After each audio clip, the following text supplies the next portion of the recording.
When you've been in the NBA long enough, you learn you're going to have to win games in multiple ways, sometimes against the same team. Heck, that's what the playoffs are for. And that's the lesson the Magic learned again and came through again on Sunday today on Locked On Magic.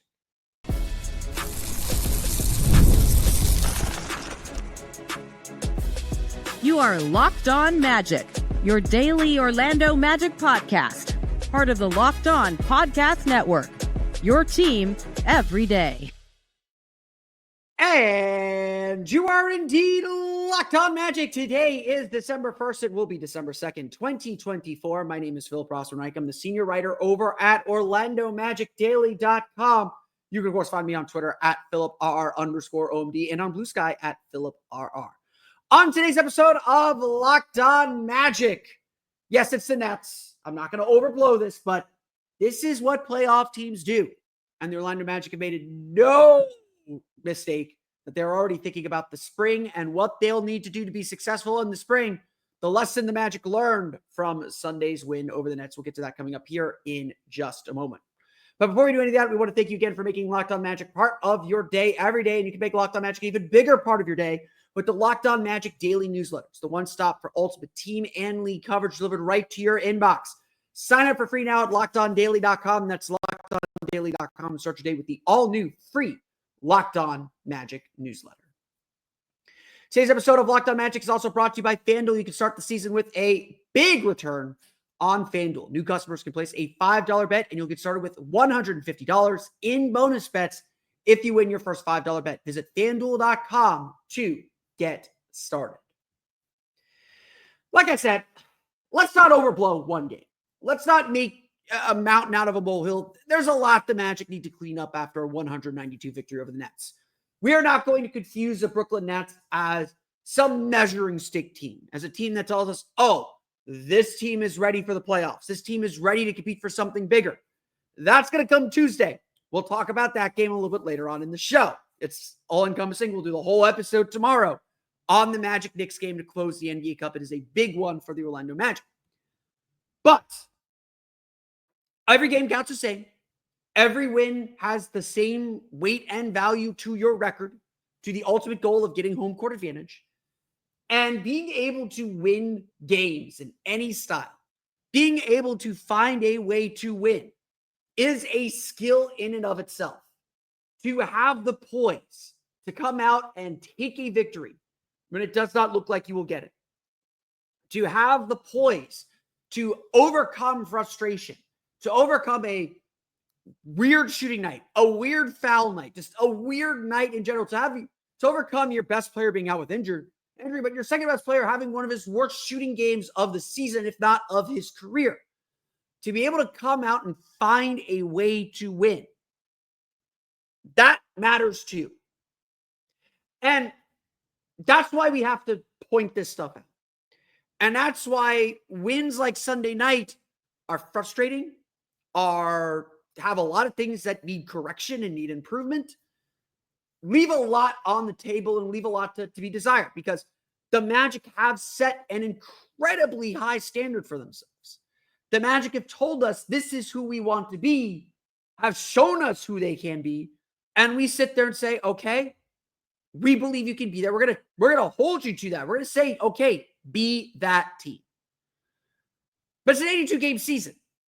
A lot can happen. You can leave a lot on the table. You can make a lot of excuses. The good teams are the ones that find a way to win. The good teams are the ones that do not care how ugly the game is, how pretty the game is, whether the shots go down. They find a way to give themselves a chance to win and then make the shots and make the plays they have to win the game. The Magic and the Nets played back-to-back games. Friday's game saw Orlando defend like crazy, like they always do, but make every single shot that they threw up. They had their best three-point field goal percentage of the year, which for this team is just a rocket ship. It's like strapping a jetpack to them. With how they defend, it's tough. And so they had a return date against Brooklyn, a game 2, if you will, against the Brooklyn Nets. And the Nets decided, okay, we're just going to be a lot more physical. We're going to make this Magic team uncomfortable. We are going to bet that they can't score if we bottle them up and make them frustrated. We may not be able to score either, but we're a better three-point shooting team. Maybe we can get them that way. And guess what? The Nets made the Magic's life really hard. They made it so hard. They attacked, got fouled, they pressed, they got turnovers. The Magic did a great job protecting the ball in the first game on Friday, could not protect the ball on Sunday, and despite good shooting early in the game, had Brooklyn in it. The Magic let Brooklyn hang around until this just became a drag-out war, a fight, a skirmish, just a battle that the Magic were frankly struggling with and struggling to stay competitive with. But here's the trick. Here's the thing then. The Magic were always in control. The Magic were the ones playing from ahead, thanks to a little run at the end of the second quarter. The Magic were the ones that made the big shots. And for whatever it's worth, for whatever it means to this individual game, the Magic's ability to do that bodes well for their development into the playoff team they want to be. Like I've said, I don't think it's unfair here on December 1st to talk about the playoffs. We know that's where the Magic are headed. We know that's their goal. We know that's what they expect. Everything the Magic should be doing and everything the Magic are doing now has an eye on the playoffs. Will this work in the playoffs? Will this get them the home court advantage they need in the playoffs? Everything is played this year under that backdrop. The Magic have admitted that themselves, where they say, we know every game is important because it cost us home court advantage last year in a series that the home team won every game. We know that we have to take all of these games seriously, that every win stacks upon themselves and makes this team better.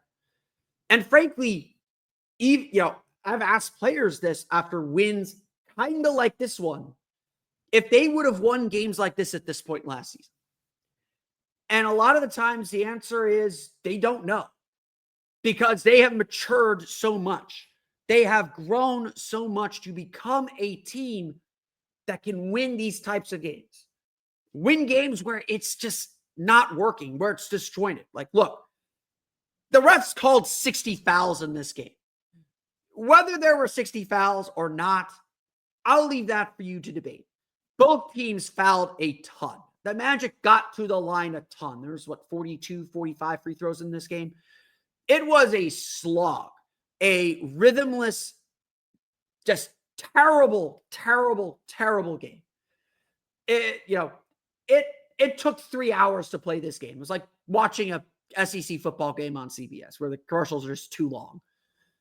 It was a slog to get through. But here we are talking about a Magic win. Here we are talking about how Kentavious Caldwell-Pope hit a humongous three to give the Magic 6-point lead, followed up by a Wendell Carter lob from Franz Wagner, followed up by a Wendell Carter three in the corner. A quick 8-2 run that took a 4-point lead and turned it into a 10-point lead that Brooklyn would not recover from. Here we are talking about how the Magic, again, through all those struggles, found that little moment of clarity to put their foot down, stomp the Nets out, and finish this game, put this game away, and get the win. At the end of the day, no one's gonna really care that much how you got them at the end of the game, at the end of the season, when they tally up the number of wins you have, they're all gonna count the same. And this was a game that showed the Magic have a more veteran poise and how much their experience and their ambitions are guiding them ahead. This isn't playoff practice. I know I put that in the rundown. This isn't playoff practice. Yes, you're playing the same team over a second straight time. Yes, they made adjustments that caught you a little bit off guard. Guess what? The difference between a game one and game two can be that different. But still, the Magic went on the road in a building they have not won very much. Won two completely different games against the same opponent. Took a heavy punch from them, stood their ground, and punched back. That's the stuff that playoff teams are made of. That's the stuff that's going to matter when we get to the games we can't wait for in April, May, and June. That's the stuff that this Magic team needed to see from them. And look, we're just a quarter of the way through the season. We are just getting started in this thing. We'll do quarter review here coming up later this week. It's busy week, so we may not get to it this week. But we are a quarter of the way through the season. This team is going to get a lot better. They'll obviously get a lot healthier. They'll get a lot better. They will improve. They'll become sharper. All that stuff. But at this juncture, what the Magic needed to do is they needed the stress. They needed this stress test to say, okay, we've talked a big game over what our ambitions are and what we believe we can accomplish. Here's your stress test to say, okay, show it to us. Can you win a game where you make 25% of your threes? They've done that so many times this year. Can you win a game on the road when the other team is scratching and clawing and fighting you the whole way? Can you win a game and maintain your lead when the other team gets so desperate? Does your defense really travel? So far this season, the answer to all those questions is, except for that period when immediately after Paolo Banchero's injury, that question has been, yes, we are good enough to be ourselves and to beat whoever you put in front of us. There are things the Magic still have to prove. We'll talk about that here in a minute. But as far as what this team needed to show in these first 22 games, what the Magic needed to be, the Magic are already showing what they're capable of doing. And yes, now they are ready to prove themselves again. Before we get to that point, though, let's go through the box score. We'll hit that coming up here in just a moment. But first, today's episode of Locked On Magic is brought to you by our friends over at BetterHelp. The holiday season is here. Thanksgiving is done. Your families are gone. They probably introduced new traumas to your life over the holiday. But December and the holiday season is usually a warm and fuzzy time when we think about not only the year that has gone by, but how thankful we are for the loved ones in our lives. So whether you're trying to stay cozy during the winter months, whether you're wrapping yourself up with a blanket, a mug of hot chocolate, or just something to keep you comfortable, therapy is a great way to bring yourself some comfort that never goes away, even when the season changes. I've used therapy throughout my entire life. It has helped me clarify issues in my life, really point me toward what I want to do, what motivates me, what makes me happy, and is always a friendly reminder to be myself in a world that has a lot of pressure trying to push you in other directions. If you're thinking of starting therapy, give BetterHelp a try. It's entirely online, designed to be convenient, flexible, and suited to your schedule. Just fill out a brief questionnaire to get matched with a licensed therapist and switch therapists anytime for no additional charge. Find comfort this December with BetterHelp. Visit BetterHelp.com/LockedOnNBA today to get 10% off your first month. That's BetterHelp, HELP.com/LockedOnNBA.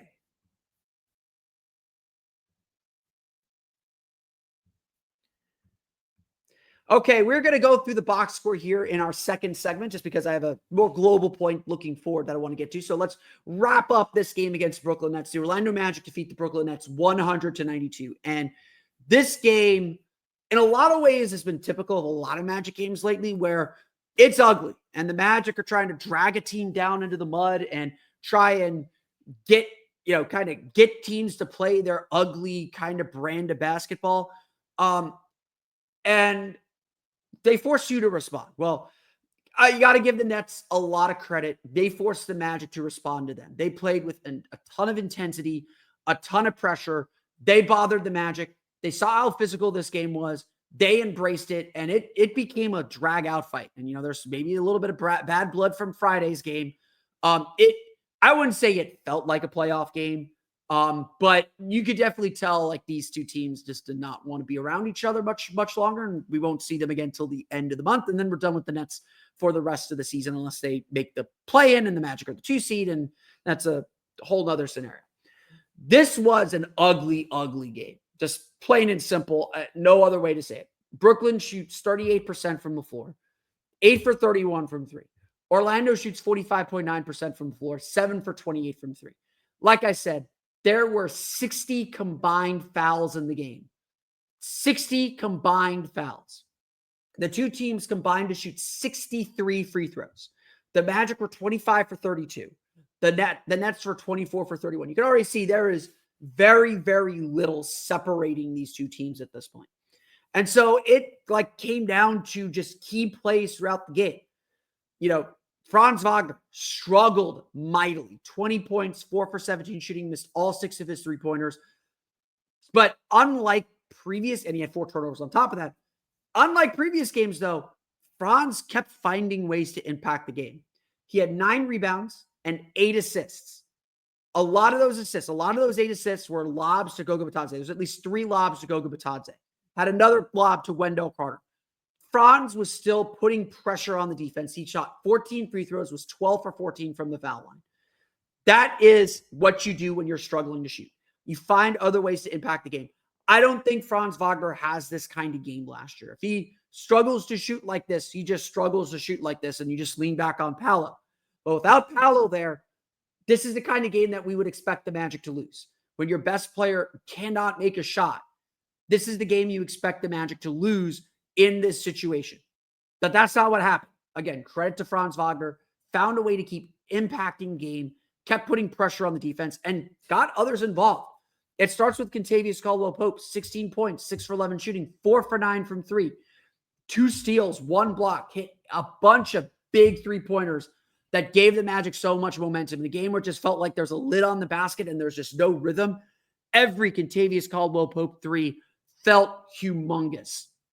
Just felt like it lifted the team up. It gave them momentum. It crushed the Nets. That's the power of KCP. That's why the Magic brought KCP in. And it's been a long time coming. I know it's been a quarter of the season to get Kenny up to speed like this. We've seen it over the last 3-4 games now. And it really feels like he and this team are about to take off because of it. Another great game by Kenny in every respect. Goga Bitadze was also a big beneficiary of Franz Wagner's passing. 12 points, 4 for 6 shooting, 4 for 6 from the foul line, 13 rebounds, 4 offensive rebounds, 2 blocks for him as well. Goga's just so good around the basket, made some great plays around the basket. I think he had 9 points in the first quarter. Yeah, 9 points in the first quarter. Really got the game going, really opened up some space for Franz to start driving, just get some shots that he was kind of missing this game. But again, just he's so good at being active around the basket, being active in that dunker spot. Just a huge effort from Goga Bitadze. Got to give credit to Wendell Carter too. Wendell Carter starting to really round into form. 3 games in now since he came back. 14 points, 5 for 5 shooting, played 27 and a half minutes. 7 rebounds, including 3 offensive rebounds. Added 2 blocks. Still had 3 turnovers. Even he admitted after the game that he's having a tendency to float, to crash the paint a little bit when he needs to float. So there's still some timing stuff going on, especially with the lineup with Goga Bitadze in there. But generally, he made all of the shots, obviously. And made a huge three in the fourth quarter as well. Carter's doing a lot of the things that Goga's doing, hanging around the basket, being a big presence. You get to Wendell Carter's the first level of defense. He's got Goga Bitadze right behind him. Bitadze's blocking shots. Carter's blocking shots. Right now, things are working. We'll see how the Magic decide to play things against the Knicks on Tuesday. Could be a bit more of a challenge with the 2 big lineup, but I think the Magic really do like what they've seen from Carter. I think they're very happy with how he's played coming back from injury. All 5 starters scored in double figures. Jalen Suggs did have 12 points, 4 for 11 shooting, just dealt with foul trouble all game long, 5 turnovers. This was a game with the way that the Nets pressed the Magic and put pressure on their ball handlers. You really felt like the Magic missed a more natural point guard. Jalen at times struggled to bring the ball up. Franz struggled to bring the ball up a little bit.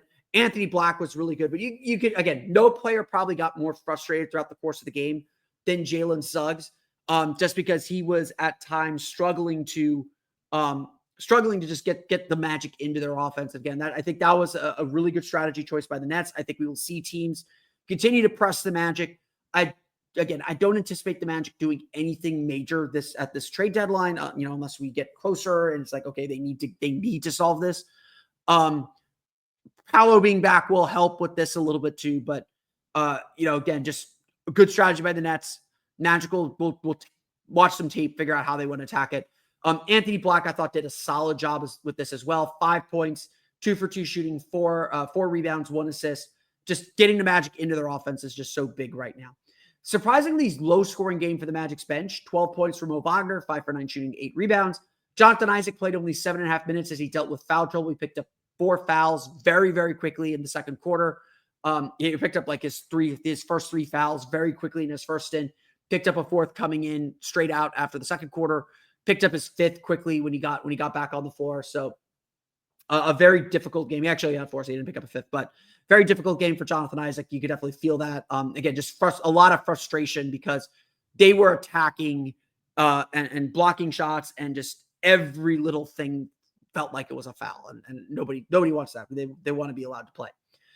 Tristan De Silva, first bad shooting night of the game for a while. 4 points, 2 for 7 shooting, missed all 5 of his 3-pointers, but 4 rebounds, 3 assists. The rookie continues to make some steps, but still a little ways to go. Again, the Magic, they get to only 100 points. So it was a little bit of a struggle, a little bit of a difficult game for them, but they find a way again. You look at the other side, Cameron Johnson had 26 points, 9 for 17 shooting. Dennis Schroeder had 20 points, but only on 6 for 19 shooting, very similar to Franz Wagner, got to the line, got some assists. He had 6 turnovers. Nick Claxton had 5 turnovers. They got 13 points off the bench from Trendon Watford, 12 points off the bench from Keon Johnson, but only 2 for 8 from 3. Look, I'm not going to beat around the bush here. If Brooklyn were a better team, the Magic might be in a little bit of trouble here, just because it was just such an ugly, distorted game, and the Magic never really were able to pull away. But at the end of the day, Brooklyn took some brief leads here and there, made their runs as all NBA teams do, but Orlando always felt in control of this game. Even early on when Brooklyn had the lead and they were making some shots, it's just like, okay, they're just making some tough shots right now. The Magic are making their shots. Magic start slow anyway. They'll tighten things up and it'll be okay. That's really how it felt all game long. And it was just a matter of time before the Magic took control. And again, they made the plays down the stretch. They made the plays in the fourth quarter. Brooklyn did not. And that's how you get a final score of 100-92. Very, very Magic win, but we'll take it. The Magic defeat the Brooklyn Nets 192. We're on to the next, the big game, the NBA Cup game against the New York Knicks, where the Magic are still looking to prove themselves, coming up here in just a moment. But first, today's episode of Locked On Magic is brought to you by our friends over at FanDuel. Get ready to tackle the NFL action with FanDuel, America's #1 sportsbook. Because right now, new customers can bet $5 and get $150 in bonus bets if you win. The FanDuel Sportsbook app gives you everything you need to place live bets on the NFL all in one place. When you get a hunch in the middle of the game, you can check out the latest stats, view live play-by-play, and so much more on the same page where you place your bets. Just visit FanDuel.com to join today. FanDuel's got you all set up for Tuesday's action in the NBA Cup. We're already looking forward to that game. While they don't have the line up yet for Magic Knicks, the Magic are now second, actually not even second. The Magic are now co-favorites to win the NBA Cup. The Oklahoma City Thunder sitting at plus 500. The Orlando Magic are now favored to win the NBA Cup at plus 500 as well. The New York Knicks right behind them at plus 550. NBA Cup MVP Franz Wagner is second favorite with Steph Curry at plus 650. Yeah, things are happening as the NBA Cup gets set to close group play. The Magic among the favorites with the highest point differential in the NBA Cup. We'll see what happens Tuesday at the Garden. And you'll get started with $150 in bonus bets if you win your first $5 bet. That's FanDuel.com. Never waste a hunch. Make every moment more with FanDuel, an official sportsbook partner of the NFL.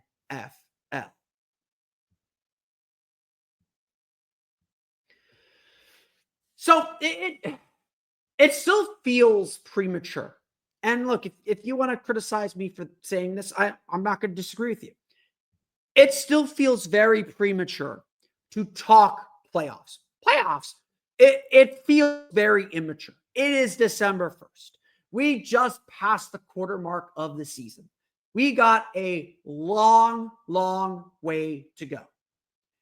But the reason I bring it up is because I know the Magic are talking about it. I know the Magic are thinking about the playoffs. Jamal Mosley, if you watch Magic All Access on the Magic's YouTube page, before Media Day, before all the players came out and spoke to us, Jamal Mosley said we are going to split the entire schedule into 7-game series. And our goal is to win every 7-game series we play. Well, the Magic went 3-4 in the first 7 games. They went 5-2 in the second 7 games and 6-1 in the last 7 games. Sunday was game one. So a big game one victory for the Magic. But that's neither here nor there. We know the Magic are thinking and talking about the playoffs. We know that this is important to them, that this is the next phase in their development. What we don't know is just how good this Magic team can be. And yeah, some of that is because, Paolo Banchero's out. We won't know how good the Magic can be. But when you look at the Magic's record, and it's a fair criticism to say, like, the Magic have won 12 of their last 13 games, which is really hard to do, by the way.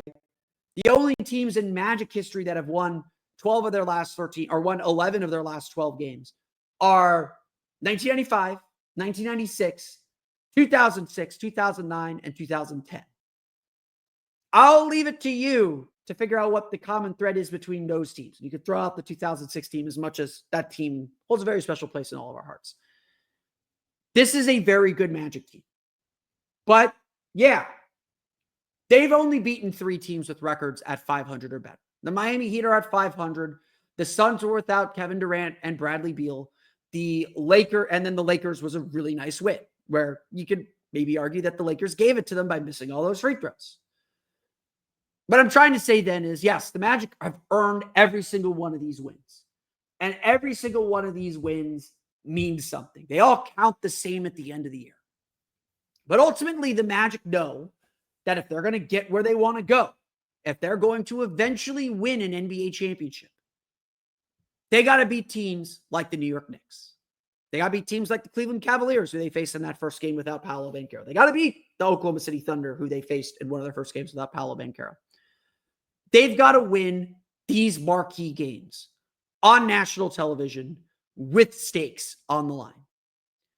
If you're wondering why we're all making a big deal out of this game Tuesday night against the New York Knicks, why even in the summer, I was saying and telling my Knicks people, this game means something to the Magic.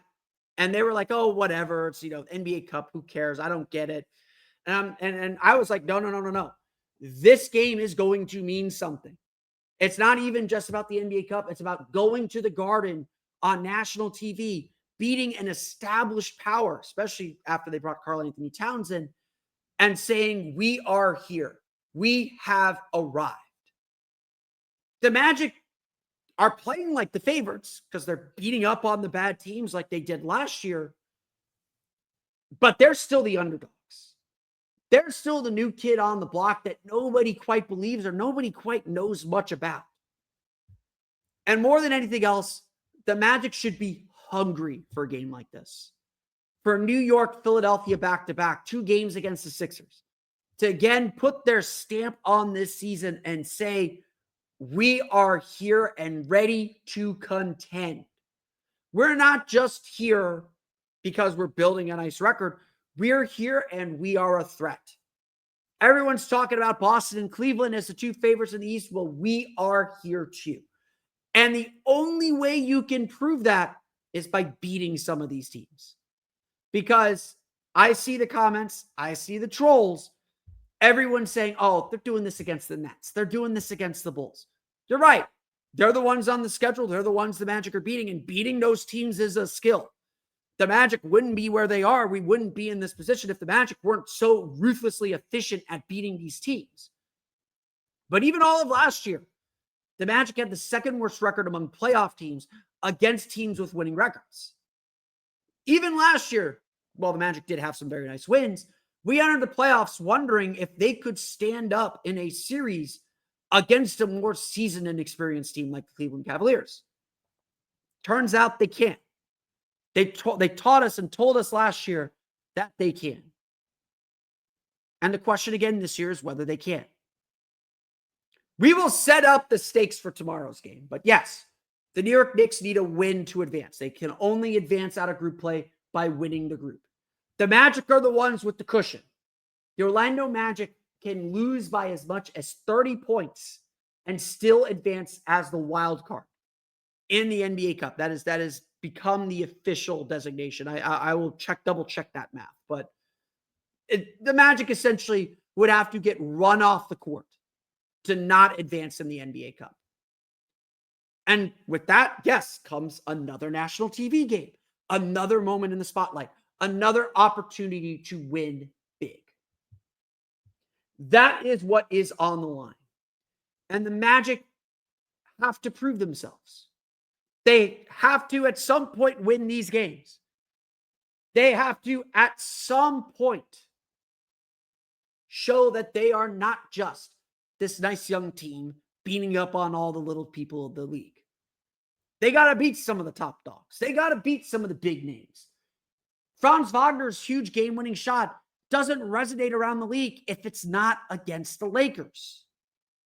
Sorry, that's how it goes. And yeah, that was a huge win for the Magic. That was a big win for the Magic. But the Magic are ready to prove themselves.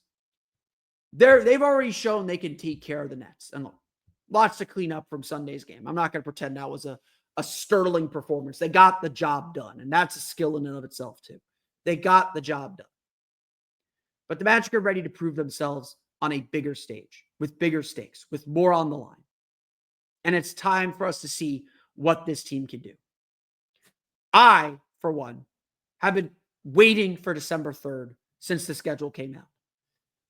The way the Magic played in their first three NBA Cup games only increased the anticipation for this game. I'm all in on the NBA Cup, if you can't tell. I love this idea. I'm here for it. I'm ready to see the Magic prove themselves and win the dang thing and bring a major home game. Probably against Boston, by the way. That's going to be your reward. Boston's going to win the wild card if the Magic beat the Knicks. Bring home a big game to the Kia Center so we can prove ourselves all over again. That's going to do it for me, though. I want to thank you all again for listening to today's episode of Locked On Magic. Of course, find me on Twitter at PhilipRR_OMD. Subscribe to the podcast on Apple Podcasts, Stitcher, TuneIn, and Himalaya, Google Play, Spotify, Odyssey, and all of my own podcasts to your podcast-enabled listening device. For latest on the Orlando Magic, be sure to check out OrlandoMagicDaily.com. You can, of course, find us there on Twitter at OMagicDaily. And for even more Orlando Magic content, be sure to check out my Patreon page, the Orlando Magic Hub, at patreon.com/Orlando Magic Hub. Supporting me on my Patreon page allows me to cover the team full-time and does allow me to travel to road games. I am currently planning to travel to the NBA Cup games, whether it's a quarterfinal road game or hopefully Las Vegas as well. You allow me to do that and provide you with the best Magic coverage on the web. I thank you all for your support. And please, if you can, support me on my Patreon page. You get extra content. You get extra articles. You get my 3 takeaways from every game. You can find that at patreon.com/Orlando Magic Hub. As if all that's not enough, we also have the Locked On Magic daily newsletter. It's the one stop for ultimate team and league coverage delivered right to your inbox. Sign up for free now at LockedOnDaily.com. That's LockedOnDaily.com and start your day with the all-new free Locked On Magic newsletter. That's going to do it for me today, though. I want to thank you all again for listening to today's episode of Locked On Magic for Orlando Magic Daily and Locked On Magic. This has been Philip Rossman-Reich. We'll be back tomorrow to preview the Magic's game against the New York Knicks in a little bit more detail, catch up on where the Knicks are at, as this is a big game, not just for the NBA Cup, but for the Eastern Conference standings. We'll get to that on our next episode of Locked On Magic. But until then, for Orlando Magic Daily and Locked On Magic, this has been Philip Rossman-Reich. We'll see you all again next time for another episode of Locked On Magic.